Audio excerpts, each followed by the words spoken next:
bahwa jika ukuran balik jasad adalah, mohon maaf, bermimpi, kemudian keluar mani, kemudian haid bagi perempuan, itu ukuran balik jasad. Sedangkan ukuran balik ruhani itu adalah usia 40 tahun. Mengapa ulama menyebutkan ini? Karena para rasul, para nabi tidak diangkat menjadi nabi, tidak diangkat menjadi rasul, melainkan pada usia 40 tahun. Tidak ada yang di bawahnya. Maka dari situlah madhab kita, TKN Mahdhur Istiana Rasa, talqin dzikir itu sebaiknya diberikan semenjak akil balik. Supaya apa? Supaya besar harapan ketika usia 40, ruhnya itu telah balik juga. Pada peristiwa Isra Mi'raj, sesungguhnya peristiwa yang jarang diceritakan, yang umumnya disampaikan adalah hanya perjalanan dari Masjidil Haram ke Masjidil Aqsa. Kemudian dari Masjidil Aqsa, Nabi naik hingga ke Sidratul Muntaha.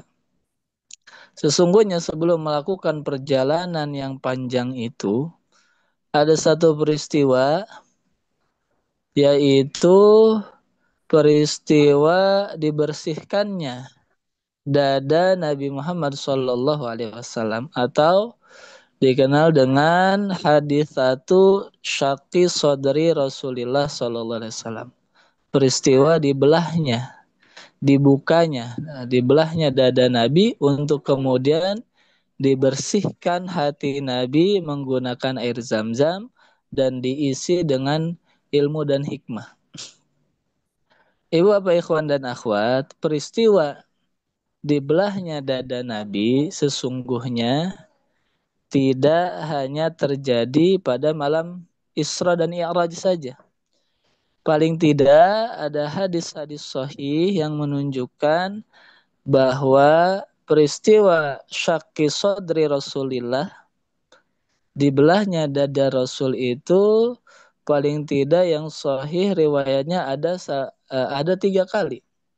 Yaitu peristiwa dibelahnya dada Nabi itu terjadi 3 kali. Walaupun ada juga yang mengatakan sampai 4 bahkan 5 kali. Tetapi yang paling masyhur adalah 3 kali. Kapan saja dibelahnya dada Nabi itu? Pertama, yaitu ketika Nabi dirawat, sedang disusui, atau pada saat Nabi dirawat oleh Halimatus Sa'diyah, yaitu ibunda susuannya Nabi Muhammad SAW. Inilah pertama kali Nabi mengalami peristiwa syaqi sodri, dibelahnya dada Nabi. Yaitu kalau kita mengacu pada usia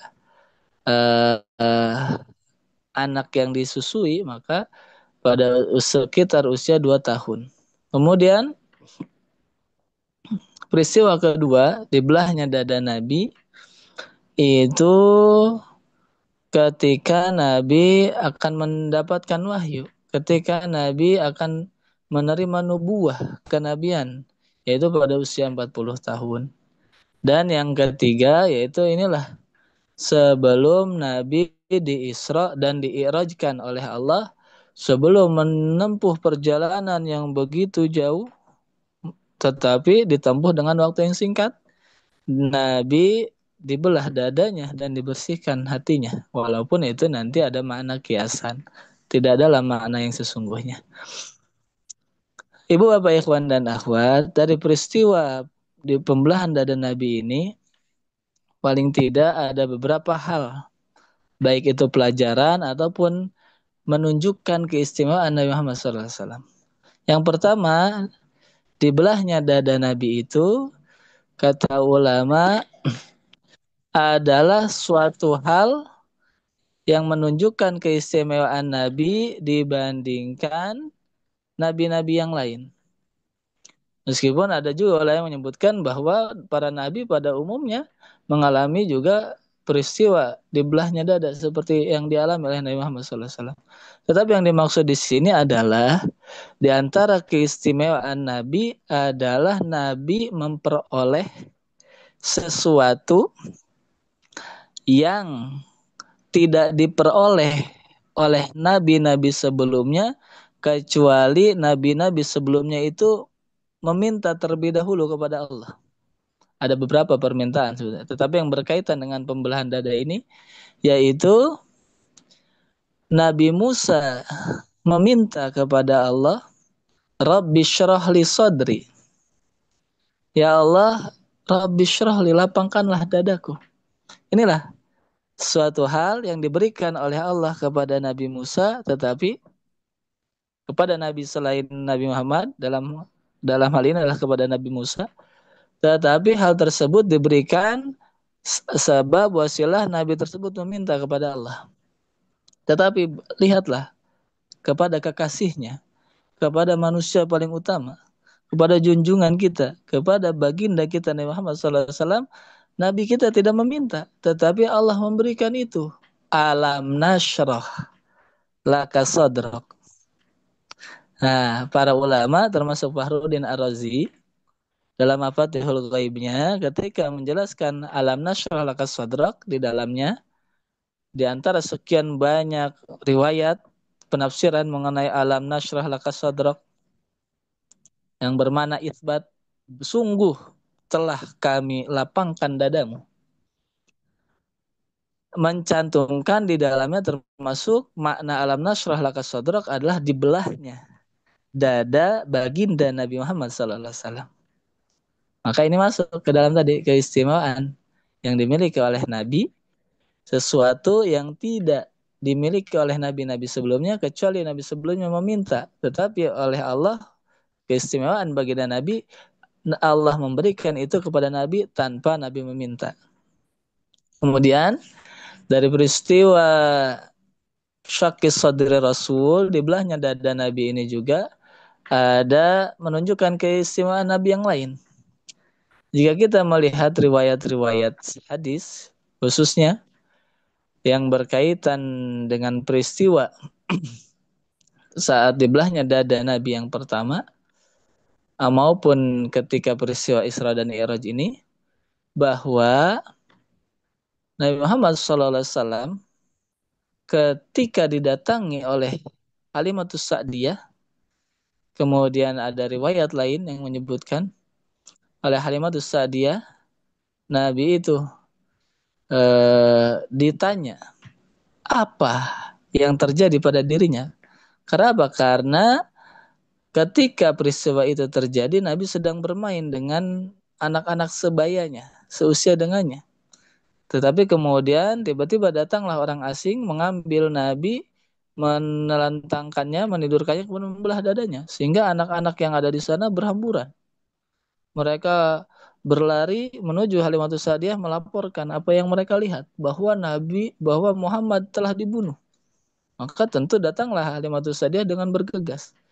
Fawajadathu muntaqi'al laun. Ketika Halimatus Sa'diyah datang, beliau mendapati Nabi dalam keadaan muntaqi'al laun. Mungkin terjemahan yang agak mendekati walaupun kurang tepat adalah mendapati dalam keadaan pucat, dalam keadaan kaget lah, seperti orang yang mengalami sesuatu yang luar biasa. Tetapi kemudian ketika ditanya oleh Halimatus Sa'diyah, apa yang terjadi wahai Muhammad?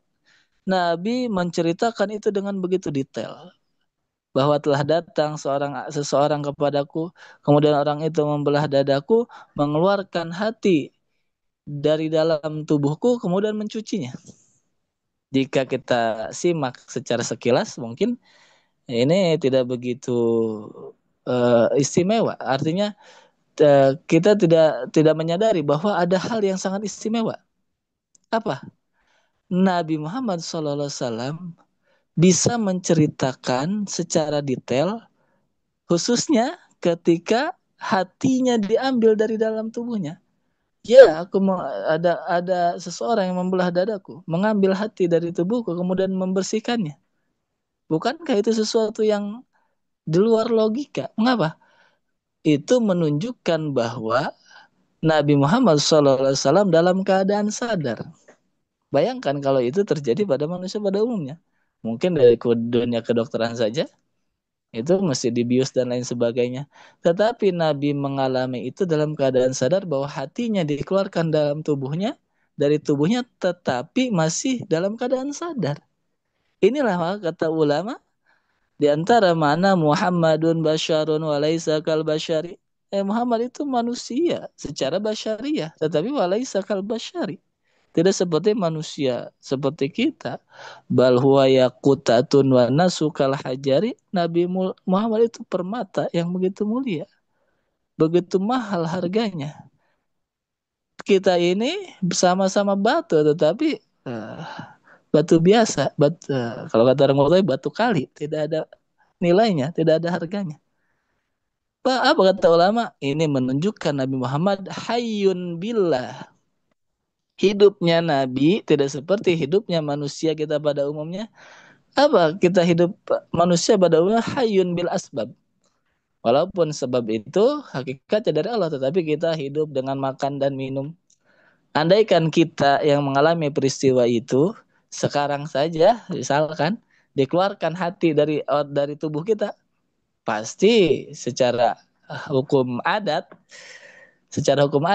pasti kita sudah tidak kehilangan kesadaran. Tetapi Nabi Muhammad karena sebab beliau hidup bukan dengan asbab, hidupnya Nabi adalah hayyun billah, maka meskipun hatinya dikeluarkan dari dalam tubuhnya, tetapi beliau masih dalam keadaan sadar. Maka juga kita dapati riwayat-riwayat bahwa Nabi itu khusus untuk Nabi itu beberapa hari berpuasa, tidak makan dan tidak minum. Apa kata Nabi ketika ditanya para sahabat, innama abitu inda rabbi yut'imuni wa yusqin. Aku ini tidak seperti kalian, walaupun secara lahiriah aku tidak makan, tidak minum, tetapi aku senantiasa bersama dengan Tuhanku, bersama dengan Allah. Yut'imuni wa yusqin. Allah senantiasa memberi aku makan dan minum, bukan makan dan minum seperti kalian. Inilah hidupnya Nabi adalah hayyun billah. Kemudian berkaitan dengan peristiwa yang kedua, di belahnya dada Nabi pada saat akan menerima wahyu itu adalah ibrah, pelajaran bagi kita semua bahwa sebagaimana dalam manqobah bulan Rajab ini diibaratkan dengan pundak, tetapi pada peristiwa syakir Rasulullah ini diibaratkan dengan hati, bahwa apa? Bahwa manusia mulia, manusia pada umumnya ketika akan mengemban suatu tugas yang berat mesti mengalami persiapan. Khususnya berkaitan dengan diangkatnya Nabi sebagai Rasul dan sebagai Nabi pada usia 40 tahun itu, kata ulama, umur 40 tahun adalah ukuran balik ruhani. Di antaranya disebutkan di dalam Ruhul Bayan, Syekh Ismail Al-Barusawi menyebutkan bahwa jika ukuran balik jasad adalah, mohon maaf, bermimpi, kemudian keluar mani, kemudian haid bagi perempuan, itu ukuran balik jasad. Sedangkan ukuran balik ruhani itu adalah usia 40 tahun. Mengapa ulama menyebutkan ini? Karena para rasul, para nabi tidak diangkat menjadi nabi, tidak diangkat menjadi rasul, melainkan pada usia 40 tahun. Tidak ada yang di bawahnya. Maka dari situlah madhab kita, TKN Madsur Istiana Rasa, talqin dzikir itu sebaiknya diberikan semenjak akil balik. Supaya apa? Supaya besar harapan ketika usia 40, ruhnya itu telah balik juga. Mungkin bahasa sederhana seperti ini. Jangan sampai usia ada seseorang yang sudah berusia 40 tahun tetapi belum istiqomah ibadahnya, belum istiqomah dzikirnya, belum istiqomah salatnya dan lain sebagainya. Terakhir, berkaitan dengan dibelahnya dada Nabi sebelum Isra dan Mi'raj, itu adalah ibrah bagi kita untuk menghadap kepada Allah. Tidak mungkin Nabi itu dadanya dibersihkan, hatinya dibersihkan dengan air zam-zam. Tidak mungkin hati Nabi penuh dengan kotoran. Itu adalah ibrah. untuk meminjam istilah yang telah sering kita dengar, itu adalah ibrah untuk Muhammad yang ada di Jawa Barat, di Jawa Timur, di Jakarta dan sebagainya. Jika Nabi saja ketika akan menghadap Allah dibersihkan hatinya, apalagi kita. Nah, inilah dibelahnya dada bagi kita adalah secara maknawi. Adapun Nabi secara hissi, secara zahir, secara lahiriah, benar-benar dibelah. Adapun kita dibelahnya dada kita dengan maknawi apa? Itulah tersirat di dalam kitab ahli silsilah ke-37 Harutus Syah Abah Anom Qadasallahu sirah Miftahus Sudur. Itulah dibelahnya dada kita para murid, bukan sebagaimana dibelahnya dada Nabi, tetapi dengan 5 huruf. Ta, lam, qaf, ya, nun, talqin inilah untuk kita mempersiapkan, membersihkan di segala kotoran di dalam hati kita supaya kita siap untuk bertemu hadrat Allah Azza wa Jalla. Sebagaimana Nabi sebelum melakukan perjalanan Isra dan Mi'raj terlebih dahulu dibersihkan dadanya oleh malaikat Jibril. Ini saja yang kami sampaikan pada kesempatan malam hari ini. Tentu sebagaimana dawuh pangarsa Abah, Isra Mi'raj itu habis kiainya daripada ilmunya. Sungguh sangat banyak pelajaran dan ibrah yang bisa kita ambil dari baginda Nabi Muhammad SAW, yang semua itu bagi kita tidak hanya sekedar menjadi sejarah, tetapi kita juga mengalami sebagaimana apa yang dialami oleh Nabi Muhammad SAW. Bedanya beliau mengalami itu zahiran wa batinan, secara hisi nyata, adapun kita alami secara maknawi, peristiwa di belahnya dada maupun peristiwa Isra dan I'raj itu sendiri. Ini saja kami haturkan, terima kasih banyak kepada Saibul Bait. Sekali lagi kita doakan semoga segala hajat-hajat dikabul Allah, dimudahkan segala urusannya. Para kiai wakil talqin senantiasa diberikan kesehatan dan kekuatan oleh Allah Azza wa Jalla.